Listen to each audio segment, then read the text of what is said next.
Halo semua, gimana kabar kalian hari ini? Semoga kalian selalu diberikan kesehatan yang tidak terbatas dan senantiasa selalu dianugerahkan rezeki yang sangat berlimpah.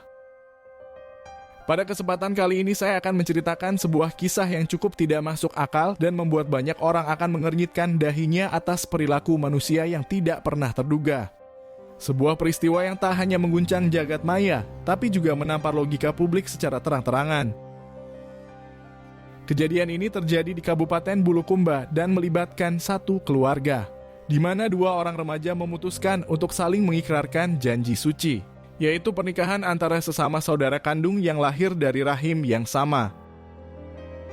Hebatnya lagi, pernikahan absurd itu tidak berlangsung secara sembunyi-sembunyi. Mereka justru menjalaninya dengan tata cara keagamaan dan kenegaraan. Keduanya memalsukan identitas hingga diduga mendapat persetujuan dari seorang pemuka agama. Kehidupan mereka bahkan berlangsung lebih dari 1 tahun lamanya. Keduanya dikaruniai buah hati yang lucu dan menggemaskan. Tidak ada yang curiga karena mereka berdua bersandiwara selayaknya aktor ternama. Betapa luar biasanya sistem pemerintahan di negara Konoha hingga bisa kecolongan sebegitu jauh. Mereka mengesahkan surat dari pernikahan kakak beradik. Seakan uang yang berbicara dan hukum dipermainkan lewat keserakahan yang tidak ada habisnya. Apalagi satu fakta yang terungkap, bahwasanya si gadis ternyata merebut kakak laki-lakinya dari istri dan kedua anaknya. Ia seakan gelap mata hingga mempermainkan agama, dan menjadi pelakor demi cinta yang bukan pada tempatnya. Lalu bagaimana kisah selengkapnya atas peristiwa tersebut? Di momen ini saya akan membahasnya secara keseluruhan dan mengungkapkan beberapa fakta atas kejadian yang sebenarnya terjadi.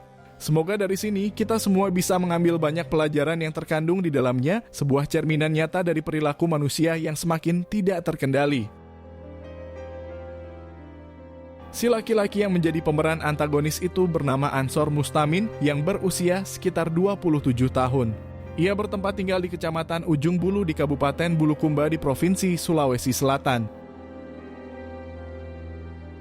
Menurut keterangan yang saya dapatkan, diketahui bahwa pria itu ternyata sudah menikah sejak usianya masih sekitar 20 tahun, istrinya bernama Hervina dan tinggal di desa yang sama dengannya. Dari pernikahan tersebut ia kemudian dikaruniai 2 orang anak laki-laki, dan hubungan rumah tangganya selama ini dikenal cukup harmonis. Mustamin bekerja sebagai seorang buruh bangunan serta pekerjaan serabutan lainnya. Di masa itu ia sempat menunjukkan perjuangan yang keras untuk menafkahi anak dan istrinya. Meski penghasilan hanya sekitar 2 juta selama 1 bulan, sang istri Hervina selalu menerimanya tanpa mengeluh sama sekali. Hervina tidak pernah meributkan masalah ekonomi pada kondisi hidup yang pas-pasan.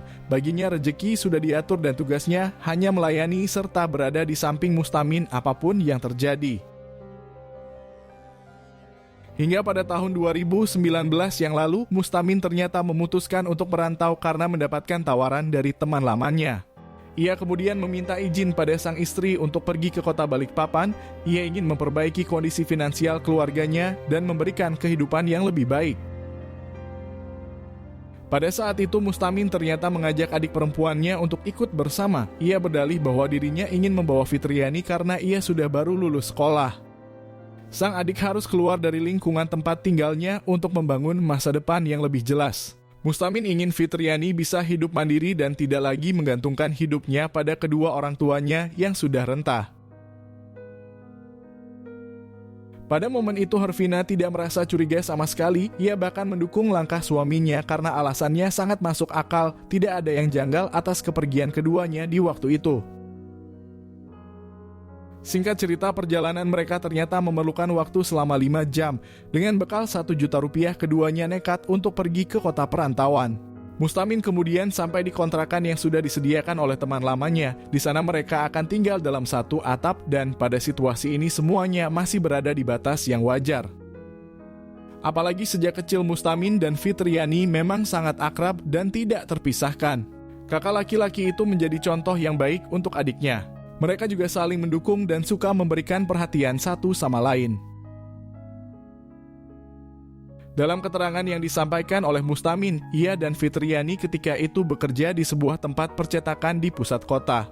Keduanya mendapatkan gaji sebanyak 6 juta atau masing-masing 3 juta dalam 1 bulan. Mustamin mengelola seluruh keuangannya termasuk membayar kontrakan dan memenuhi kebutuhan hidup sehari-hari.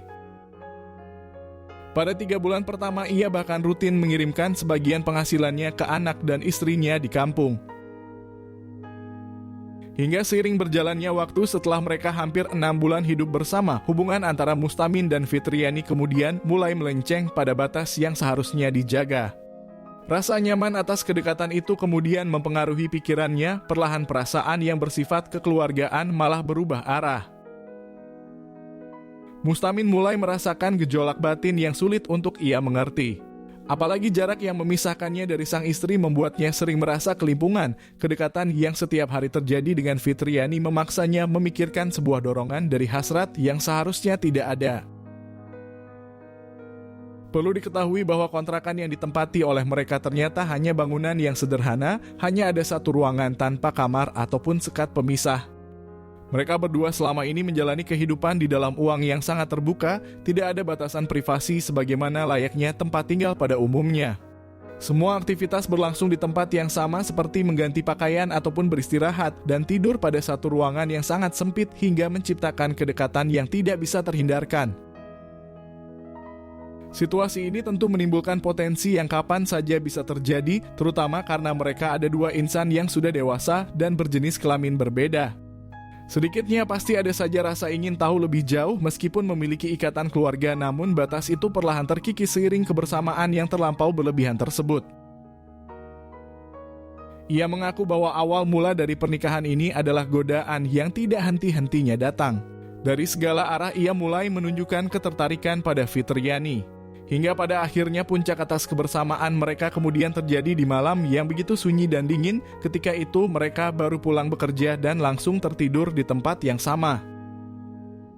Namun Mustamin terbangun pada jam 1 malam. Di sana ia kemudian menatap pada sebuah bentuk yang membuatnya merasa tercengang. Tidak ada orang lain selain ia yang berada di sana. Dan pria 27 tahun itu kemudian dikuasai oleh ilusi yang menyesatkan hingga batas rasional tiba-tiba saja hilang di bawah alam sadarnya. Di dalam suasana yang hening dan minim penerangan, Mustamin kemudian mendekatinya untuk berusaha mencari kehangatan.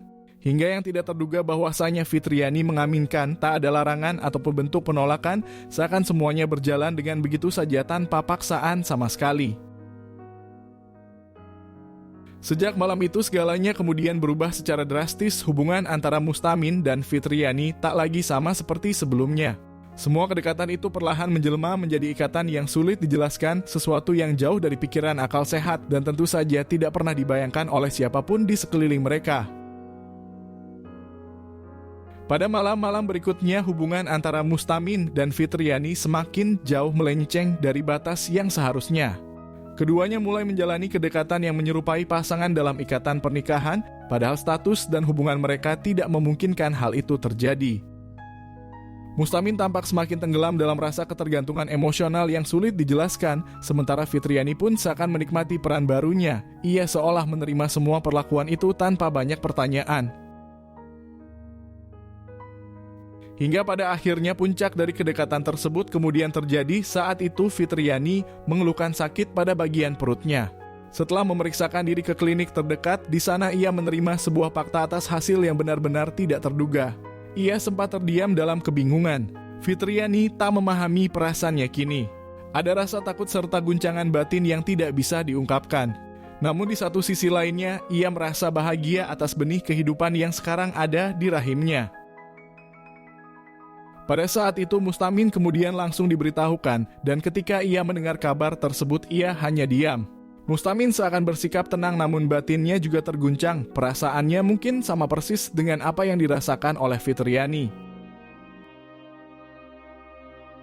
Mereka cukup lama untuk saling menatap di ruangan tersebut sebab semuanya seakan datang secara tiba-tiba. Namun karena keterikatan emosional yang sudah terlanjur tumbuh begitu dalam di antara keduanya, Mustamin akhirnya terdorong untuk mencari jalan keluar dari situasi yang tidak masuk akal ini.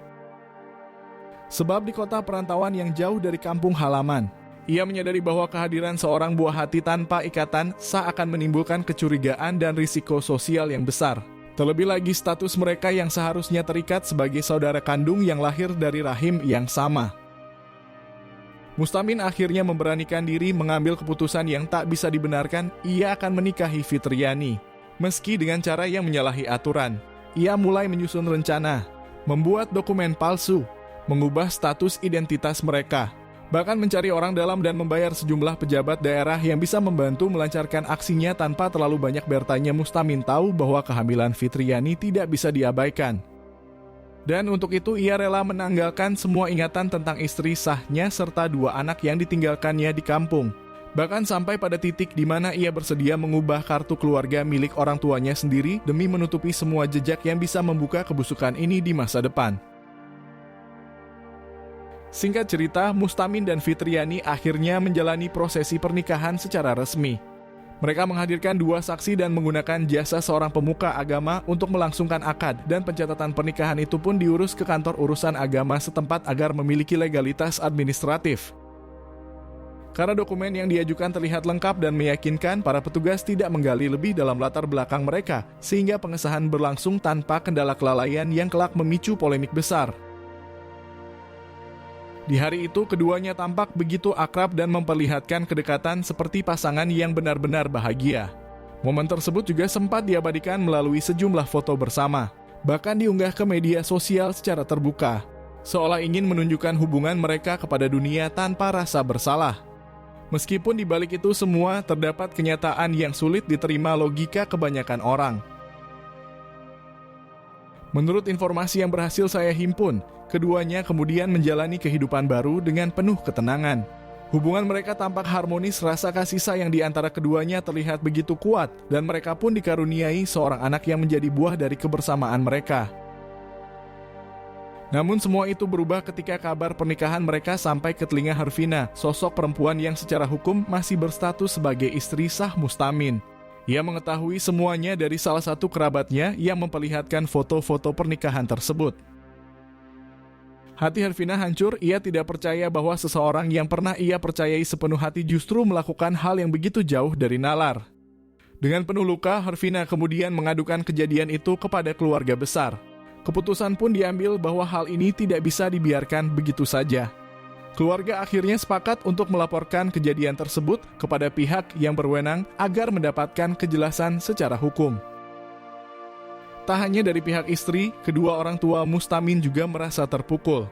Mereka tidak habis pikir bagaimana anak-anak yang mereka besarkan bisa melakukan hal yang dianggap mencederai nilai-nilai kehidupan yang selama ini dijunjung tinggi. Amarah dan kekecewaan membekas begitu dalam. Namun seiring waktu berjalan, Mustamin dan Fitriani tetap memilih untuk hidup bersama. Mereka tidak menggubris berbagai penilaian yang datang dari banyak pihak. Pasangan ini bahkan dilaporkan sempat berpindah dari satu daerah ke daerah lain hingga akhirnya dikabarkan menetap di kota Surabaya, mencoba menjalani hidup baru jauh dari sorotan publik dan tekanan keluarga. Hingga saat ini, keberadaan Mustamin dan Fitriani masih menjadi tanda tanya. Meskipun laporan dari pihak keluarga sudah diajukan ke aparat penegak hukum, keduanya belum juga berhasil ditemukan. Seolah menghilang di telan waktu, mereka seperti sengaja menjauh dari semua yang pernah mengenal mereka. Dari kisah ini ada pelajaran besar yang bisa kita ambil. Sebuah cerita yang sulit untuk dicerna oleh akal sehat, namun syarat akan makna tentang batas, tentang nilai, dan tentang bagaimana cinta tidak selamanya bisa dijadikan alasan untuk melampaui garis kehidupan. Karena cinta sejatinya adalah anugerah, tapi ketika dijalankan tanpa kesadaran dan pertimbangan, ia bisa berubah menjadi kehendak yang memaksa dan membutakan. Maka biarlah kisah ini menjadi pengingat bahwa apapun alasannya, kita harus tetap berpijak pada akal sehat dan nilai kemanusiaan yang hakiki. Terima kasih sudah menonton video ini sampai habis. Berikan admin dukungan dengan menekan tombol suka dan tuliskan pendapatmu di bawah kolom komentar.